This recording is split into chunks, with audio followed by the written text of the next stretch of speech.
Temos ouvido já há várias semanas um tema geral: epístolas da prisão. O apóstolo Paulo, quando na prisão em Roma, no calabouço romano, escreve 4 cartas. Já percorremos 2 delas, a carta aos Efésios, a carta a Filemon. Estamos caminhando agora na carta aos Colossenses e, permitindo o Senhor, chegaremos à 4ª e última carta dentro desse contexto, que é a carta a Filemon. O título que temos entendido, ou o tema que temos entendido no capítulo 2, aí a partir do versículo 1, é este, que de certa forma poderia ser praticamente o tema de toda a carta. Como eu já disse para os irmãos, de todas as cartas do apóstolo Paulo, apesar desta não ser a mais extensa, é a mais cristocêntrica, é a mais centrada em Cristo, é a que mais faz referência a Cristo e que fundamenta de forma explícita e clara a fé genuína firmada tão somente e unicamente em Cristo. Apesar de ser um tema que poderia ser dado para a carta toda, é mais propício usar esse tema a partir do capítulo 2, do versículo 1. Porque o apóstolo Paulo está combatendo aí no capítulo 2, em primeiro lugar, as vãs filosofias. Os 10 primeiros versículos, você que teve a oportunidade já acompanhou o apóstolo Paulo combatendo aquilo que se contrapunha a essa verdade. E a recíproca é verdadeira. Ele se utiliza desse ensino quando ele diz que Cristo, o excelso, o único e todo suficiente Salvador, confronta e combate essa perversão, as vãs filosofias. Em outras cartas do apóstolo Paulo, fica mais fácil entender quais eram as vãs filosofias ou as heresias. Os comentaristas dizem que o que assolava esta igreja era algo tão diversificado que é chamado de heresia colossense. Aqui nesses 10 primeiros versículos não fica muito claro quais são essas perversões ou falsos ensinos que estavam penetrando no seio da igreja, trazendo um grande risco e ameaça para a fé daqueles irmãos. Do versículo 11 ao 17, a partir do versículo 11, ele começa a especificar um pouco mais, ainda de não ser exaustivo. Ele já dá uns sinais aqui do que ele se referia quando ele falava vãs filosofias. Então, do 11 ao 17, nós vemos ele combatendo ou confrontando o cerimonialismo judaico. Nós vimos dentro desse trecho do 11 ao 17 algumas heresias, alguns ensinos equivocados que estavam adentrando na igreja, trazendo grande perigo. Ele fala aqui da falsa circuncisão, ele fala da má interpretação da lei e fala das cerimônias que foram abolidas ou encerradas em Cristo. E no trecho de hoje, nesses 2 versículos apenas, 18 e 19, ele especifica um pouco mais, ou ele esclarece um pouco mais, quais eram essas heresias colossenses. A número 3, o apóstolo Paulo, nesses 2 versículos, ele faz advertência contra o culto aos anjos. O tema ali proposto é o que se opõe, é o remédio para essa doença, é o antídoto para esta enfermidade, é a solução para esse problema. A igreja precisava caminhar firmada nesta verdade: é Cristo e tão somente Cristo, e nada absolutamente fora de Cristo merece minha confiança total, merece minha dependência total, merece minha obediência irrestrita. Pode parecer meio antiquado ou desapropriado um texto como esse ter sido mantido para os nossos dias. Porque, em princípio, ele fala de um problema que aparentemente era um problema daqueles dias. Não parece ser muito fácil trazer esta preocupação do apóstolo Paulo, ou o risco que essa igreja corria naqueles dias, para os nossos dias. Porque o que tem afastado as pessoas de Cristo são outros assuntos, pastor. Só precisa contextualizar um pouco mais. Há até quem diga que a Bíblia precisaria até ser atualizada, porque esse risco nós não corremos mais. Mas essa adoração aos anjos sempre foi um dos males que circulava o povo de Deus. Nós encontramos no Antigo Testamento e no Novo Testamento passagens em que homens consagrados, homens de Deus, diante de alguma situação como essa, se deparar com um anjo, a sua tendência natural era adorá-los. Eu não vou nem mencionar os textos do Antigo Testamento, como Daniel capítulo 10, por exemplo.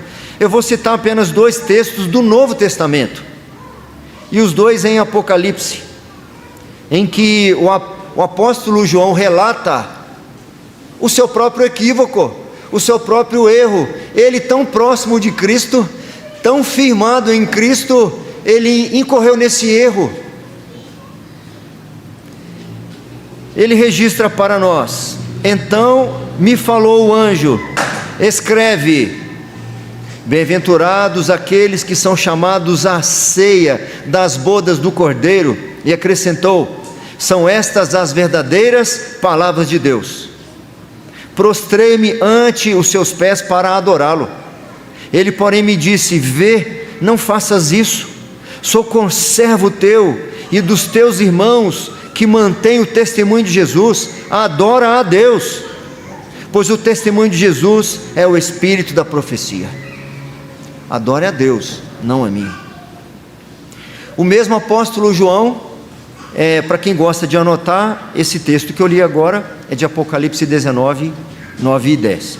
Agora, mais adiante um pouco, ainda em Apocalipse, ele diz: eu, João, sou quem ouviu e viu estas coisas, e quando as ouvi e vi, prostrei-me ante os pés do anjo que me mostrou essas coisas, me prostrei para adorá-lo. Então ele me disse: vê, não faças isso, eu sou conservo teu, dos teus irmãos, os profetas, e dos que guardam as palavras deste livro. Adora a Deus.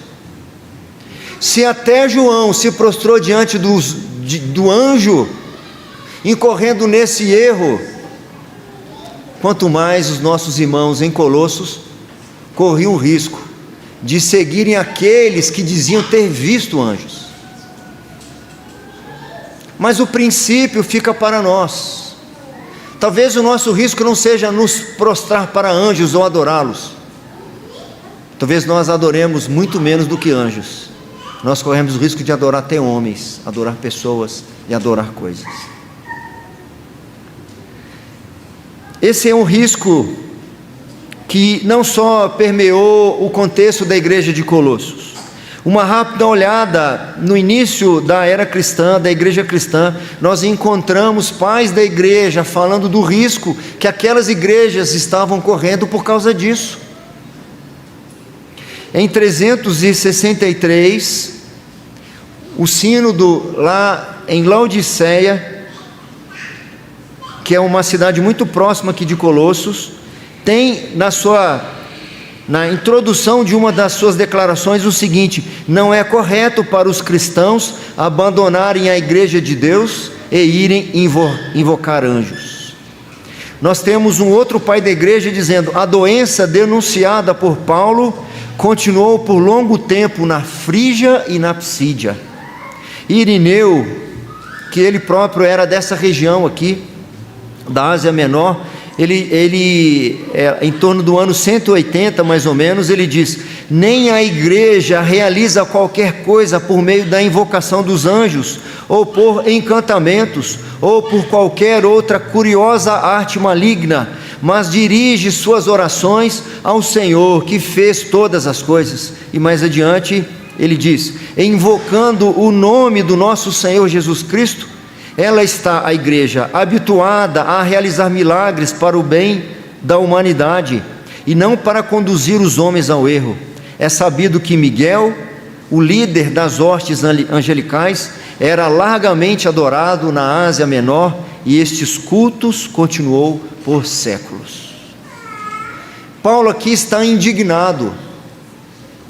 Mesmo preso, ele tem o seu espírito agitado, porque uma igreja que outrora andava tão bem firmada na fé genuína em Cristo, e tão somente em Cristo, está agora sendo ameaçada por ensinos tão perversos. E é por isso que ele inicia o versículo 18 dizendo: ninguém se faça árbitro contra vós. Os perversos estão querendo arbitrar sobre vocês. As coisas estão de pernas para o ar. Os incautos estão querendo arbitrar a fé de vocês. Aparentemente, alguns estão cedendo a terem como árbitro a opinião de alguns falsos ensinadores, ao invés de terem como árbitro a própria palavra de Deus. A expressão aqui retrata um árbitro que exclui da competição qualquer atleta que deixe de seguir as regras.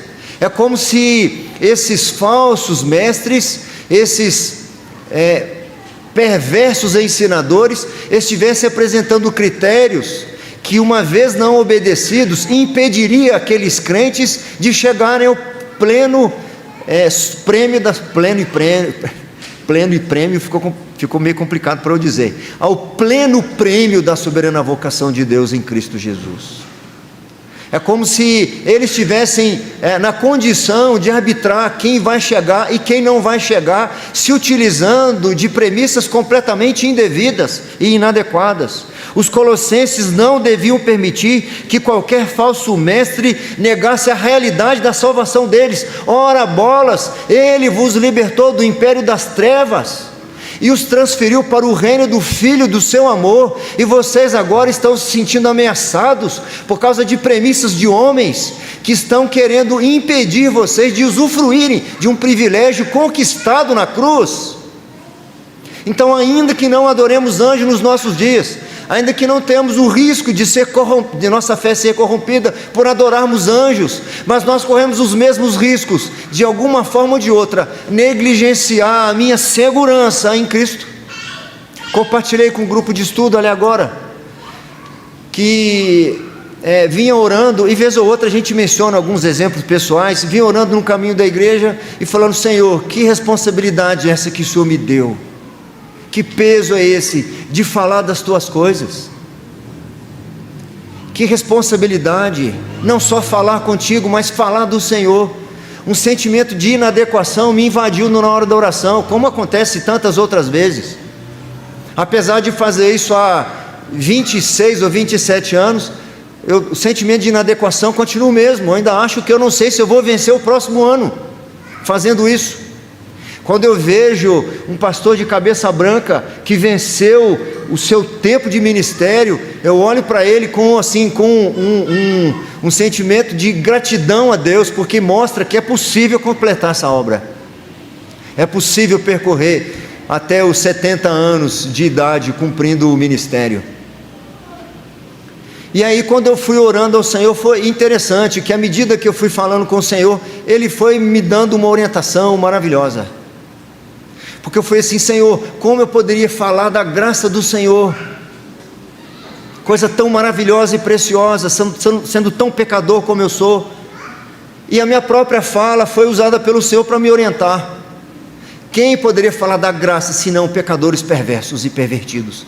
Quem experimentou o perdão do Senhor, usufrui da benignidade do Senhor, poderia falar não só das coisas que ouviu e leu, mas das coisas que vivencia na sua vida. Então aquele sentimento de inadequação virou um sentimento de gratidão. Obrigado, Senhor, porque o Senhor escolheu alguém tão pervertido, coração tão impuro, tão torto quanto eu, para falar que Cristo Jesus Nós corremos o risco de muitas vezes não confiar no anjo. Talvez não seja o risco da maioria de nós. O risco seja confiar em nós mesmos. O risco talvez seja nem confiar no anjo, seja confiar em nós mesmos.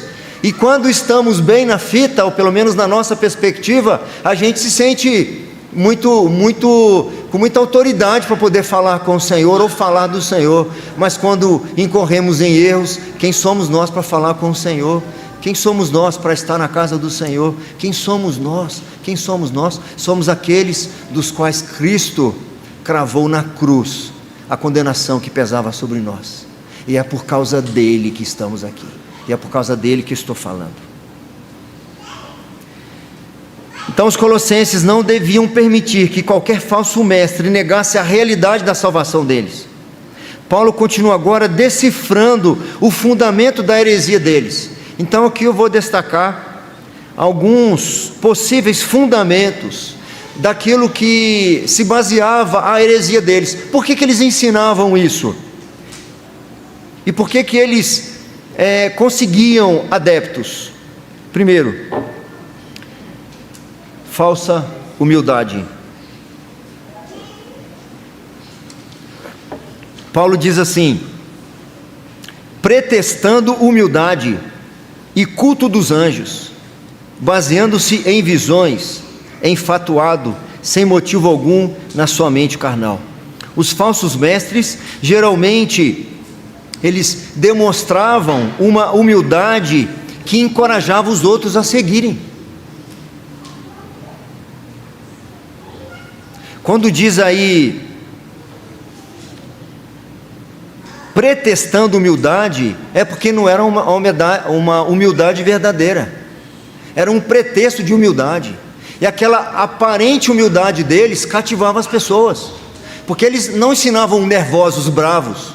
Tem texto do apóstolo Paulo, que ainda que não seja tão claro assim para nós, na tradução, mas fica mais evidente quando a gente pelo menos lê o contexto. Ele diz aos Coríntios, por exemplo: quando eu estive com vocês, aí eu estive paciente, e eu gostaria de continuar assim, mas aqui na carta eu vou ter que ser duro com vocês. E esses falsos mestres, eles cativavam pessoas, porque tinham uma humildade, uma aparente humildade. Quando Paulo depois fala enfatuado, essa palavra está ligada à humildade. Enfatuado significa arrogante, mas essa humildade se trai por uma arrogância que reivindica conhecimento desfrutados apenas por poucos. Então eles aparentavam humildade, mas era falsa humildade, porque eles demonstravam que o que eles ensinavam era verdade. Eu sou humilde, mas você tem que concordar comigo. Você tem que fazer o que eu estou falando. Que humildade é essa? Que ela só se manifesta se eu concordar com você. Que humildade é essa? Que é só se eu adequar os seus ensinos. Quando a sua vontade não é feita, aí você então mostra quem você é. A humildade que se tem prazer é necessariamente falsa. Se eles se gabam da humildade, ela não é humildade. Se eles têm exigências para o convívio, se eles dizem, por exemplo, se vocês não fizerem isso, vocês não serão salvos, isso não é humildade. A humildade não se gaba, não é humildade. Uma humildade que se permite achar que se está num patamar diferenciado e distinto dos outros, não é humildade. Quando o sujeito acha que o que ele acredita é melhor do que o que você acredita, isso não é humildade. E essa falsa humildade os cegava a ponto de se acharem tão indignos e distantes do Deus absoluto e tão mais elevado que os homens, que só poderia ser adorado na forma de anjos que criara. Então, seja, eles diziam sim, a humildade cegava eles, ou essa pretensa humildade os cegava, porque eles pensavam assim: eu sou tão impuro, tão pecador, quem sou eu para falar com Deus? Quem somos nós? Quem são vocês, igreja de Colossos? Olha como Deus é perfeito, santo, olha como Ele é elevado, puríssimo, santíssimo. Quem somos nós? Falemos com seus enviados, usemos de mediadores. o gnosticismo do segundo século, que começa já a ser combatido pelo apóstolo João, tinha nas suas listas de seres espirituais emanados de Deus, uma lista grande de anjos, que eles entendiam que através deles a gente deveria chegar ao Senhor. Um outro fundamento para essa heresia, essas visões enganosas. Eles baseavam os seus ensinos em visões, sem motivo algum, diz o texto. Os falsos contavam detalhadamente suas visões como base para suas doutrinas. Eis aqui outro erro que fundamentava a heresia. As Escrituras são muito claras sobre onde se deve estar baseada nossas doutrinas. Nós encontramos Jeremias escrevendo o seguinte: assim diz o Senhor dos Exércitos, não deis ouvidos às palavras dos profetas, que entre vós profetizam e vos enchem de vãs esperanças, falam as visões do seu coração, não o que vem da boca do Senhor. E os crentes de Colosso, ou alguns deles, estavam dando ouvidos às visões, ou possíveis visões, que alguns estavam ensinando. Continuando lá em Jeremias: não mandei esses profetas, todavia eles foram correndo, não lhes falei, e eles contudo profetizaram. Tenho ouvido o que dizem aqueles profetas, proclamando mentiras em meu nome, dizendo: sonhei, sonhei.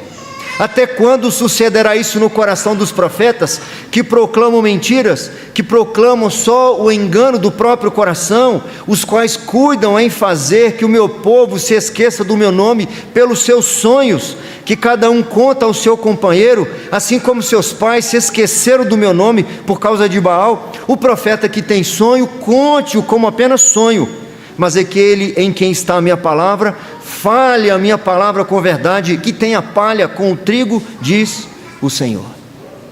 O apóstolo Paulo, sendo bem sucinto nesses versículos que lemos, e em poucas palavras, denuncia onde ou de onde procedem esses ensinos falsos.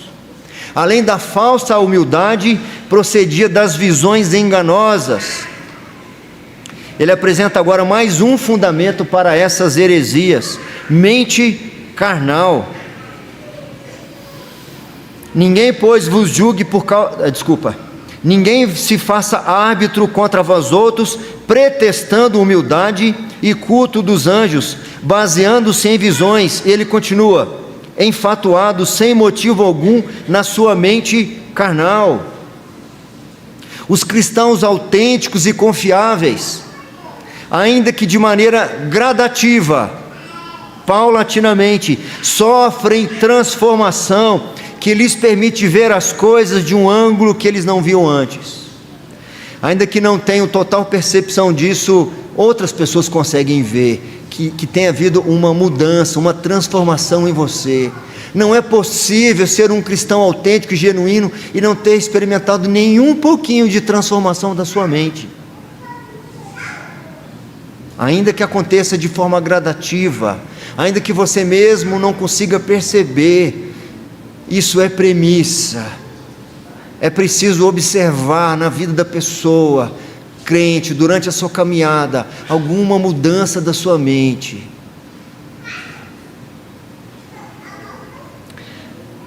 Essas pessoas pensam diferentes de antes, valorizam coisas hoje que não valorizavam antes, priorizam coisas hoje que não priorizavam antes. É a mente de Cristo que vem tomando o lugar da nossa mente. Em outra carta do apóstolo Paulo aos Coríntios, ele fala sobre o caráter da sua pregação. Ele diz assim: eu, irmãos, quando fui ter convosco, anunciando-vos o testemunho de Deus, não o fiz com ostentação de linguagem ou de sabedoria, porque decidi nada saber sobre vós, senão a Jesus Cristo e este crucificado. E foi em fraqueza, temor e grande temor que eu estive entre vós. A minha palavra e a minha pregação não consistiram em linguagem persuasiva de sabedoria, mas em demonstração do Espírito e de poder, para que a vossa fé não se apoiasse em sabedoria humana, e sim no poder de Deus. E mais à frente ele diz: pois quem conheceu a mente do Senhor que o possa instruir? Nós, porém, temos a mente de Cristo. Paulo, para poder se demonstrar confiável, ele fala da mente de Cristo. E a mente de Cristo se traduzia como em sua vida? Nisso tudo que eu falei antes aqui, ó. A mensagem dele não se baseava em linguagem e sabedoria humana. Era em fraqueza e grande temor que ele esteve entre eles. A sua palavra e a sua pregação não se consistia em linguagem persuasiva de sabedoria, mas em demonstração do Espírito. E vocês, colossenses, estão correndo risco de ouvir ensinos falsos de pessoas falsas, cuja mente está corrompida, cujos ensinos, como tal, também derivam de uma mente corrompida. Para confirmar sua credencial, para confirmar sua autenticidade, ele diz para essa mesma igreja, aos Coríntios, o seguinte: e eu mesmo, Paulo, vos rogo, pela mansidão e benignidade de Cristo, eu que na verdade, quando presente entre vós, sou humilde, mas quando ausente, ousado para convosco, duro. Sim, eu vos rogo que não tenha de ser ousado quando presente, servindo-me daquela fraqueza com que penso devo tratar alguns que nos julga como se andássemos em disposição de um mundano parecer. Ou seja, eu quero tratar vocês de forma mansa quando eu chego aí. Agora na carta eu estou sendo duro, mas se vocês continuarem do jeito que estão, eu vou ter que chegar muito duro para vocês. Os falsos mestres se demonstravam humildes, mas de forma fajuta. Aí ele continua: porque embora andando na carne, um ser humano, não militamos segundo a carne, porque as armas da nossa milícia não são carnais, e sim poderosas em Deus, para destruir fortalezas, anulando nós sofismas ou falsos ensinos, e toda altivez que se levante contra o conhecimento de Deus, e levando cativo todo o pensamento à obediência de Cristo, e estando prontos para punir toda desobediência, uma vez completa a vossa submissão. Ou seja, andar com Cristo é coisa séria, e vocês estão seguindo pessoas com mente carnais, condutas carnais, ensinos carnais, que estão desviando a fé de vocês, minando a vida cristã de vocês. E ele, aos Coríntios, ele ainda faz um alerta: mas receio que, assim como a serpente enganou a Eva com a sua astúcia, assim também seja corrompida a vossa mente, e se aparte da simplicidade e pureza devidas a Cristo. Então, ainda que a igreja, em outros lugares e em outras épocas, que for ler esta carta, ainda que se sinta, de certa forma, imune, porque nos seus dias não tem ninguém adorando anjos, podem estar adorando ou servindo aqueles que ensinam tendo uma mente carnal, tendo uma vida carnal. Paulo se distingue dos falsos mestres porque quer levar toda a mente cativa a Cristo, e não afastar as mentes de Cristo, das pessoas em relação a Cristo. Esses critérios vocês precisam levar em conta, ó igreja de Colossos. Ainda, último destaque, último fundamento que eu apresento aqui, apresentado pelo apóstolo Paulo: desligamento com Cristo. Vamos reler o versículo 19.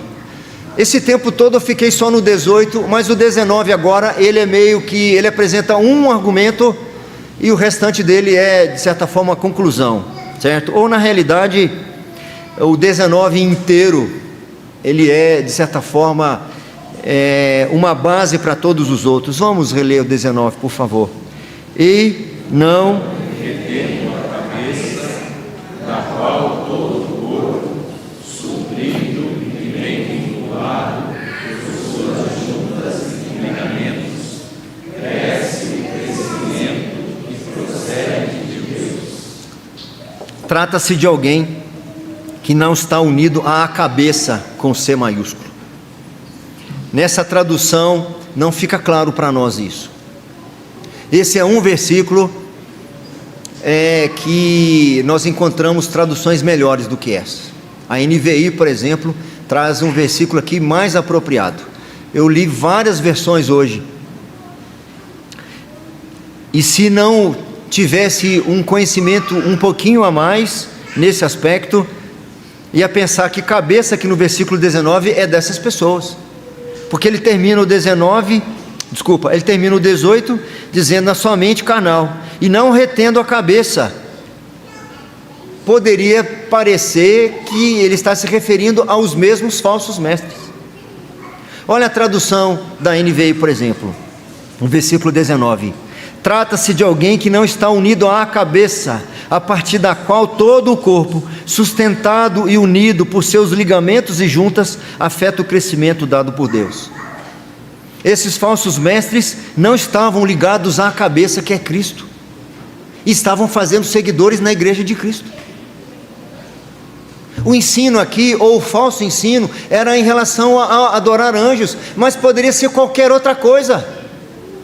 A questão não é só adorar anjos, e quem não adora anjos, e quem nem nunca, nenhuma vez, foi tentado a fazê-lo, foi ensinado a fazê-lo, não pode se dizer imune, porque todos nós corremos o mesmo risco, de acordo com os princípios aqui revelados, a seguir ensinos de pessoas que não estão ligadas a Cristo, que ensinam, ou orientam, ou tentam influenciar coisas que são relativas a Cristo. Quem pode falar de Cristo para mim de forma confiável é quem está ligado a Ele, demonstrado nos seus frutos e na sua vida, não tendo uma mente carnal, não tendo uma falsa humildade, etc., de tudo que foi dito aqui. O erro central da heresia colossense é o conceito insuficiente de Cristo. Esse é o ponto, segundo o qual se crê que seja inferior à deidade. Eles de alguma forma minavam a fé dessas pessoas sobre a suficiência de Cristo, apresentando alguma outra premissa, ou alguma outra virtude, ou alguma outra situação qualquer que poderia lhes dar o conforto e a segurança da salvação, ensinado por pessoas que não tinham nada a ver com Ele, ainda que usassem o nome dEle. O povo de Deus, quando ouvia certas pessoas, tinha sua fé e sua confiança abaladas, ainda que não pudessem explicar claramente, mas a relação com Cristo era prejudicada quando ouviam certos ensinos. Se o que estão me ensinando me afasta minimamente de Cristo, é um falso ensino. Paulo já vinha dando pistas, meus irmãos, ao longo da carta, de que o ensino da suficiência de Cristo vinha sendo usurpado. Durante a carta ele diz isso, no capítulo 1, verso 19, ele diz: porque aprove a Deus que nele, Cristo, residisse toda a plenitude. Aí mesmo no capítulo 2, no versículo 9, ele diz: porquanto nele, Cristo, habita corporalmente toda a plenitude da divindade. Para Paulo, plenitude significava a totalidade de Deus em todos os seus poderes e atributos estavam reunidos em Jesus Cristo. A declaração de que a própria essência da deidade estava de todo presente no corpo humano de Jesus era uma refutação das perversões que adentravam na igreja naqueles dias. Vou para a conclusão e aplicação ao mesmo tempo. Em relação à falsa humildade, há de fato, meus irmãos, prestem atenção, uma distância intransponível entre o ser humano pecador e o Deus Santo. Existe um abismo, e tem textos bíblicos que nos ensinam isso. O profeta Isaías ensina que o braço do Senhor não está encolhido que não possa nos abençoar, mas os nossos pecados fazem separação entre nós e o nosso Deus. Isso é uma verdade. Todavia, Cristo é aquele que se colocou no meio entre essas duas partes, totalmente divino e verdadeiramente humano. Ele nos reconciliou com o Pai, recebendo em si toda a justiça, pagando toda a dívida e nos tornando aceitáveis diante de Deus. Por causa de Cristo e somente por causa dele, somos aceitos por Deus e fomos feitos filhos, herdeiros de todas as coisas. Eu devo me sentir mal todas as vezes que pecar, mas não devo jamais achar que não serei recebido diante do Senhor, mesmo em meio aos meus pecados. porque os meus pecados não fazem mais separação entre mim e o Senhor, nem a morte faria, nem a própria vida, nem os anjos, nem os principados, nem as coisas do presente, nem do porvir, nem poderes, nem alturas ou profundidade poderiam nos separar do amor de Deus que está em Cristo Jesus. Em relação às visões enganosas que estavam pervertendo os cristãos, deve haver um cuidado muito grande para que não usurpemos a proeminência de Cristo à medida que queiramos imprimir nossa visão com o equívoco de que isso vem de Deus. Não faz muito tempo, conversando com uma pessoa, e ele dizendo assim: não, mas foi o Espírito Santo que me conduziu nisso. Isso é muito arriscado. É muito arriscado quando você coloca na conta de Deus alguma ação ou alguma crença sua que não tem assim consistência bíblica. É muito subjetivo isso. Acho que já contei para vocês, e alguns exemplos, vez ou outra, ilustram bem. Eu estava no mercado comprando 3 ou 4 coisas com uma listinha até pequena nesse dia, e aí encostou um sujeito com um carrinho que tinha bem mais coisas do que o meu, dizendo assim: você crê em Deus? Eu falei: eu creio, claro, porque ele me mandou dizer aqui que você tem que comprar umas coisas para mim. Eu falei: ele falou para você? Fala para ele contar para mim também. Se ele me falar, eu na hora, mas eu não vou basear a minha vida naquilo que você ouviu. A minha alma é muito cara para Cristo, para eu ficar depositando a minha confiança em alguma coisa que você está dizendo para mim. Nosso coração é tão enganoso e tão desesperadamente corrupto que facilmente podemos confundir a voz do nosso coração com a voz do Senhor, com o interesse do nosso coração com o interesse do Senhor, com a vontade do nosso coração em relação à vontade do Senhor. Quanto mais o que está no coração de outras pessoas. Cuidado com de quem eu ouço e o que eu ouço. Em relação à mente carnal, uma oração deve ser feita: não permita, Senhor, que me conforme com o presente século. Transforme-se, que permita que haja uma transformação na minha vida a partir da renovação da minha mente, para que eu possa então experimentar qual seja a boa, agradável e perfeita vontade do Senhor. Dê-me a mente de Cristo, em nome de Jesus, amém. Paulo aos Romanos, ele vai dizer: não vos conformeis com o presente século, mas transformai-vos pela renovação da vossa mente, para que experimenteis qual seja a boa, agradável e perfeita vontade de Deus.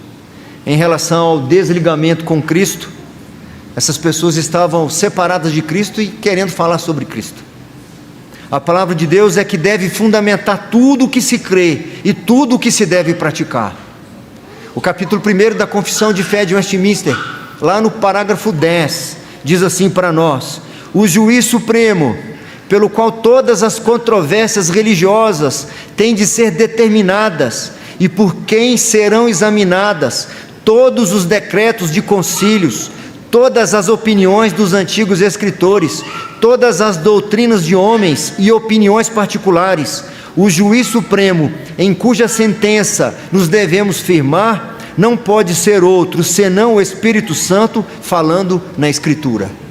Não há outro árbitro entre nós senão a Escritura. Não deixe-se julgar por falas, por opiniões e pensamentos, ainda que sejam pessoas mais distintas de todas, ainda que fosse o apóstolo Paulo pregando e ensinando para vocês, ou mais, ainda que fosse até mesmo um anjo vindo do céu. A Escritura que é o nosso árbitro. Deus é extremamente duro com qualquer coisa que afaste o seu povo de sua presença. O mesmo texto de Jeremias que eu citei antes, agora vai em outro versículo: não mandei esses profetas, todavia eles foram correndo, não lhes falei a eles, contudo profetizaram. Mas se tivessem estado no meu conselho, se estivessem ligados de fato comigo, então teriam feito ouvir as minhas palavras ao meu povo, e o teriam feito voltar do seu mau caminho e da maldade das suas ações. Muitas vezes passei por esses versículos sem me aprofundar muito neles, e o risco ainda é para os nossos dias. Corremos o risco de permitir que a nossa alma seja corrompida, que a nossa fé seja prejudicada, que a nossa relação com Cristo seja diminuída, ou que haja um afastamento com Cristo, por ensinos baseados nessas premissas que eu apresentei. O nosso Senhor Jesus, fazendo várias advertências nos evangelhos, primeiro em Mateus, ele diz assim para falsos mestres naqueles dias: ai de vós, escribas e fariseus, hipócritas, porque fechais o reino dos céus diante dos homens, pois vós não entrais, nem deixais entrar os que estão entrando.